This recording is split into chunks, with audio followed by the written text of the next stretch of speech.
Thanks, Chloe.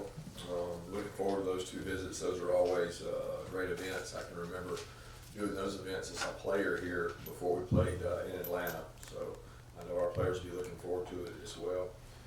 Our guys are good to go and ready to move on to Georgia Tech. I know they're excited for this week of practice. It's kind of a different schedule for us with Thanksgiving being involved, and a lot of the guys get to go home that live, within a close enough radius to share time with their family for Thanksgiving, and then return here and then travel over to Atlanta as a team as we prepare for Georgia Tech. So with that, I'll open it up. Kirby, I know there were weather issues in the first half this past week, and then the week before, Auburn's got a really good defense. But if you look at Jake's last 3 games, he's always been so accurate, but he's gone 3 straight where he hadn't completed 50%. Is there any common thread, or is each thing just kind of an isolated issue as far as game by game? It's hard to put a finger on it. Auburn, they play really tight coverage. There's no real easy throws. I thought these guys, the guys who just play Texas A&M, their pass efficiency defense is really stellar. They do some good things defensively. Their coordinator was at Notre Dame. He's done some really good things. So it makes it tough at times, but at times you got to hit the open guy. I think Jake would be the first to tell you that. We missed a couple and made a couple. So there's no easy throws when you start looking at it out there. It's not like there's a gimme here or there. You try to get high percentage throws, and we had a couple of those to the back of the flat, to Charlie, and to the swing passes. But we got to do a better job helping him out, and he's got to do a better job hitting the ones when they're open.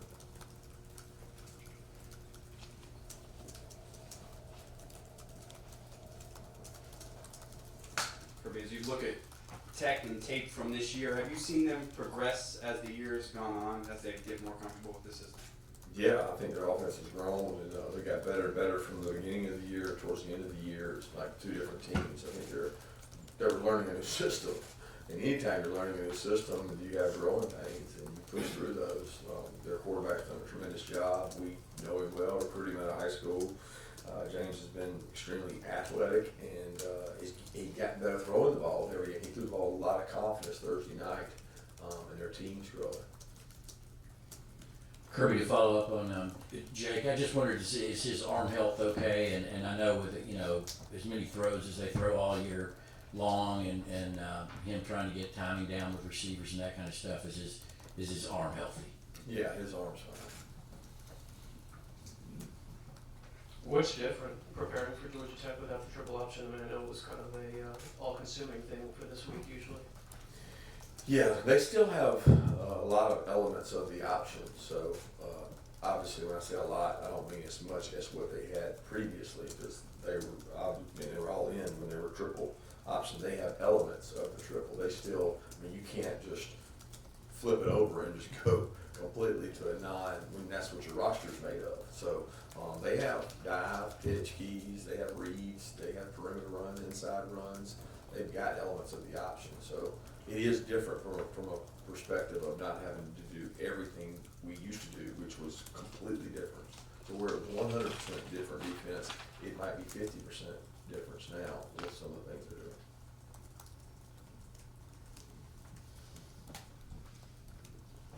Coach, on the injuries, Stokes, Mays, I think I saw Tyreek McGhee out there, and Cade. Can you catch us up? And was there anybody else get dinged up in that game? Yep, Tyreek cleared out last week, was able to practice. Tyreek McGhee was able to practice a couple days, and thought we could use him. He made a good play in special teams, and got real involved with special teams units, and he helped provide depth in the secondary. So it's great to get him back. Great to get him back for his last game.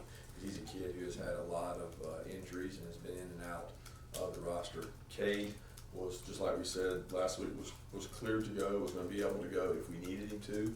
We wanted to try to avoid it if we could, and we were able to get through the game without having to use him. We talked about Cager after the game. He didn't feel like that he was able to go and was going to be 100%. But there's nothing new on those two. I mean, as far as we're moving forward, they should be clear to practice this week, and we're hopeful they'll play.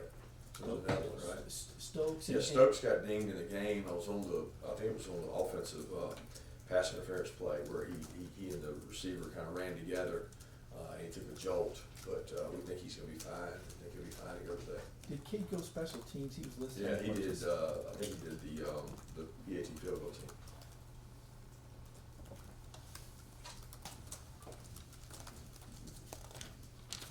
Kirby, I guess another tech preparation question, because when you were practicing and preparing for Paul Johnson, you take time out in the spring and in preseason camp and devote a couple of periods to the cut blocking. And how did that change this year? As far as what did you use that time that you used to spend on that, and how comfortable were you before you felt good implementing a plan for tech, given that there was so many unknowns at the start of the season with what they were going to do? Well, I don't know that it was unknown. I mean, Geoff hires an offensive coordinator, he has an offensive staff, you know what they do, so you try to plan based on that. You know, we get to watch, we have a person that scouts ahead, it's advanced scouting, so they watch teams that we're gonna play, and we try to look down the road and say, what's gonna be really difficult, what's different, not necessarily, though they got really good players, just, you look at teams and say, what is it based on that's so different they do that we can't handle? So, we say, hey, Georgia Tech's got a very different offensive system than what we face week to week. Even now, they're different. So during the off week, we took some periods and worked on some different things they were doing. So it's never based on who you play in the future, what their record is. It's what they're doing offensively or defensively that's different than what you see. Kirby, statistically, this team compares a little bit to your last team at Alabama in terms of offense, defense ranks and such. Do you think there are similarities, and can that in 2019 be successful? I don't even remember that team at Alabama. I really don't. I was so consumed in, I guess you're talking about the year we played Clemson in the national title. Is that In correct? terms of it was a really good defense, offense was so-so. Yeah, like I said, it's hard for me to compare that because I didn't look at that team through the glasses of a head coach. I looked at that team through the glasses of a defensive coordinator where I was really focused on that. Obviously, this team has some really good traits. I don't know how they compare to that team. I can't even remember that team. I do know to be successful that we've got to play better in every facet of our team, special teams, defense, and offense. But certainly, we have to improve offensively the most in order to get where we want to go. Can you just talk about your relationship with Geoff and some of the other guys, Brent on that staff? I know it's probably somebody you're pretty close with. Yeah, Geoff and I worked on the same staff at Alabama. I got a lot of respect for Geoff. He does got a ton of energy. He does a tremendous job. He leaves no stone unturned. He's looking for every competitive advantage he can get, whether it's through recruiting, whether it's through innovation, whether it's through scheme, whether it's through motivation. You know, he's a high energy guy, and Brent's the same way. Brent's a Georgia Tech guy. You know, he played there while I was playing here, and he and I have never been on staff together, but we've always crossed paths and been friends in recruiting. We go to the same schools as assistant coaches, and I see Brent in the off season a lot. So I have a lot of respect for those guys and the job they do. Here's Georgia Tech's defensive line. They're a little thin and dinged up. I'm curious as to how you see that matchup with your offensive line against their defensive front. Yeah, I mean, when you look across the board, they've got guys that play quite a bit of snaps. They rotate a lot of guys in there. They play a ton of players. Jeff's always done that. He had that philosophy when he was at Mississippi State, when he was at Florida. I think that helps build morale and self-worth within your team.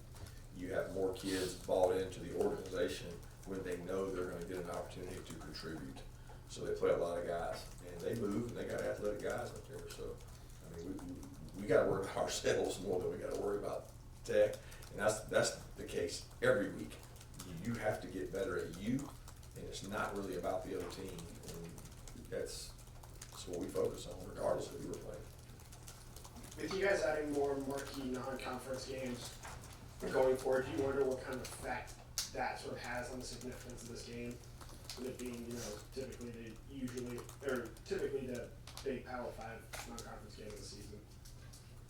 I don't worry about the impact. I mean, no, I think this is one of the most traditional rivalries in all of college football, and I don't know that our scheduling is going to change the fact that it's not going to move the proximity of their university and ours. I mean, we're always going to have interstate rivals, whether it's through recruiting, whether it's through recruiting students, really through anything. So I think the history and tradition is there that this game is always going to be a big factor.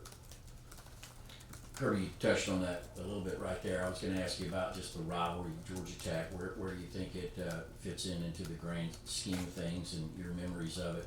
And also just wondering with Geoff there and kind of a change in system, do you find yourself running into Tech coaches and running into them on the recruiting trail a little bit more than you did when they were running a very specific system before? I'll answer the second one first. I don't know if I can remember the first one. The second one, we do run into them a lot. We ran into them before because nobody's not going to recruit in our state, let's be honest. I mean, there's good football players in our state. They probably recruited different type players in a lot of situations, like tight end. Obviously, they weren't recruiting a lot of tight ends during their last staff, and you can tell that Geoff and his staff have made that a priority through their transfers and through who they're recruiting. So you come across those guys much more. As far as the rivalry, I mean, it's always, I mean, when I came to school here as a player, it was one of the biggest rivalries there was. It was what you talked about as a freshman. It's what was ingrained in you to have the hate and build that up. I think because of the conferences and because of the importance of winning your conference, that may have diminished some in regards to over the time. But the game, the rivalry, is usually based on wins and losses and who's winning those games. Georgia has so many rivalries that you can't say one's more important than the other. You don't think it's important, then lose it. And then it'll be really important. And I know the importance of this game, and I know the significance it has to so many of our fans, especially the crowd that may be older, that traditionally Georgia Tech is a national powerhouse year in and year out. It means so much to them. Kirby, since we last saw you on Saturday, LSU clinched the West, so if you want to comment on that future matchup, you're more than welcome to. Also, what's the challenge of focusing this week? Knowing you have a big game the week after. Well, the challenge is about the rivalry. So when you think about this game, records are thrown out. None of that matters. They finished Thursday. This is a huge opportunity and stage for them.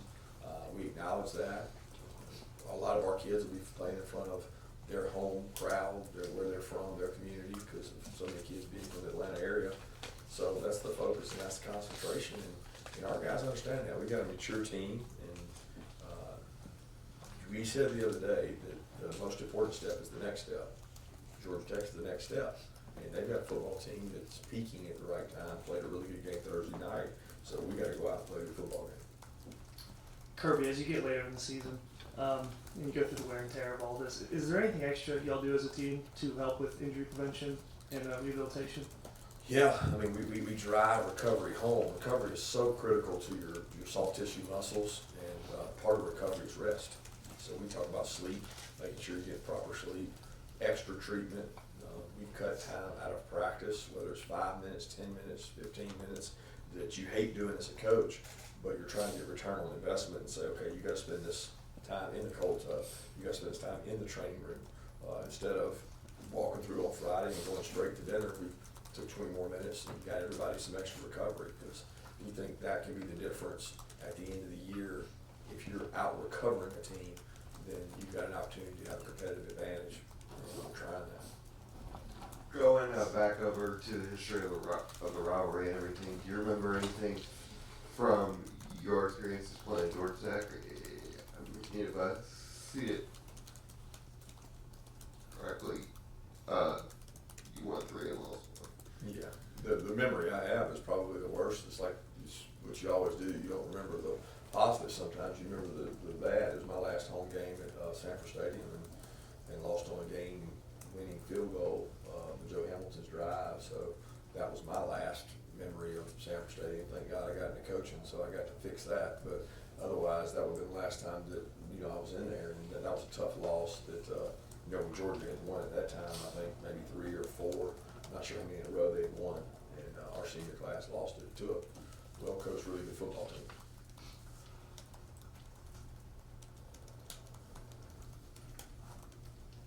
Coach, did you get a chance to enjoy Thanksgiving, and what will you do with family? Yeah, the actual Thanksgiving day, I wouldn't say the week. The week is a work week for us, and it's a game Thursday, we get to, finish a little bit earlier, move some things up. It makes for an awkward scheduling, but I say awkward because, it's different than a normal game week, but it's not awkward for Thanksgiving. It's what everybody does. And your goal in high school football is to be playing on Thanksgiving, and your goal in college football is to be relevant and still have an importance to the game. And for our kids, I know they're fired up to get to see their families, but they like this game. It's an exciting game. Coach, you mentioned the recruiting trail some today. What is it that Sam Pittman does so well out there for you? It's Sam's personality. He kind of just oozes with confidence, and the offensive linemen really appreciate that. He's very genuine. You don't get a sales pitch. You get his natural, instinctive self. And a lot of you guys have seen his personality through social media, and that's really the same way he is with the kids. And the kids, the players, gravitate to that. And I think that's very, very natural for him, and he's done a tremendous job recruiting for us. Yeah, Kirby, looks like this defense is one of the most statistically dominant in the league, and yet you're talking about the need for this improvement. Where on defense do these guys need to get better this final week? Turnovers. We've got to force turnovers. We've got to be better in the red area. We've slipped in the red area the last couple of weeks. We don't sustain at the end of games, meaning we give up a pace drive or a rhythmic drive where somebody gets on rhythm, and we got to be able to stomp on people's throats when you get them down. And what they've done well is a lot of things, but what they can improve on is several specific things that we try to work on each week, and we try to demand it of them. The great thing about this defense is they take criticism well. They handle criticism well. They realize that they want to be the best, and to be the best means you never arrive. So you have to keep driving to get better, and they've really accepted that. Kirby, noticed after I guess it was after the Auburn game, you talked about Travon and how you guys had to get him more involved and kind of wanted to challenge yourselves to do that. What did he do against Texas A&M? It seemed like he was on the field a lot more, especially on first and second down. How did you guys use him there? Yeah, we met as a staff and just felt like he was one of our best 20 football players. We weren't getting the most out of him, and I just forced upon them to say, hey, he's got to be on the field, so we're going to figure out a way. And some of that was dictated by what Texas A&M did, and he has a unique skill set. He's 270 pounds, and he's different than some of our other guys. So he's done a really good job. We're just trying to find ways to use his athleticism. So when they're in open sets, it allows him to play a little more, and Texas A&M chose to do that, so it helped us. I had two questions. One, can you just tell me about what you've seen in Jordan Mason, the running back? And two, just I understand what Rivalry means to so many, but I'm curious if you are concerned that kids will look at the record and think, oh, this isn't as good as teams we've placed before. We don't need it, pairs or whatever. Is there concerns about that? Open with the first one, Mason is an unbelievable back. First of all, I've seen him play several Thursday night games where I got to watch him. He's physical, man, low to the ground. He runs mad, and he's thick. He's heavier than the backs that we faced, and great strength in his lower body. I just respect his running passion and his energy. I love watching him run, and he does it the right way. As far as our kids, no, I don't think you have to worry about that, because we don't look at the record. The record, just like last week, we don't look at the record. We look at the team on the tape, and that's more important than the record. So we're not scoreboard watching. We're not record watching. We're looking at the guy across from us, and we're really, as simple as it sounds, I know you'll think that people don't do this, but we're trying to take the next step, which is Georgia Tech. Two more questions? Richard LeCounte, forced fumble and recovered fumble. What has he brought to this defense this year, and particularly later in the season? He's playing a lot of energy and passion. He's practicing better. He takes a lot more pride in making his calls and learning the game plan that he can make good decisions on the field in the heat of the moment. I think he's taking a nice step forward in regards to that. He plays really hard. He doesn't always play with great eye control and great discipline, but he plays really hard. He gets after the ball. He attacks the ball.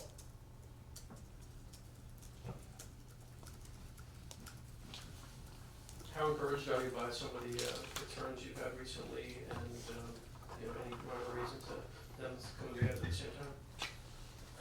Kickoff return different than punt return. I think kickoff return, Brian's provided us a major spark. I wish we'd maybe done it earlier. He he's such a good blocker, a good decision maker. And he's been good as the primary returner, and he's done a good job. It's not like all of a sudden he's gotten better, he's gotten opportunities. You don't get a lot of opportunities when the ball's kicked into the end zone. And then punt return, I thought Don took what was there and got what was there, but I thought our hold-up unit did a much better job the last 2 weeks of giving him opportunities to make plays. And we still got to make more out of what we're getting. Thanks.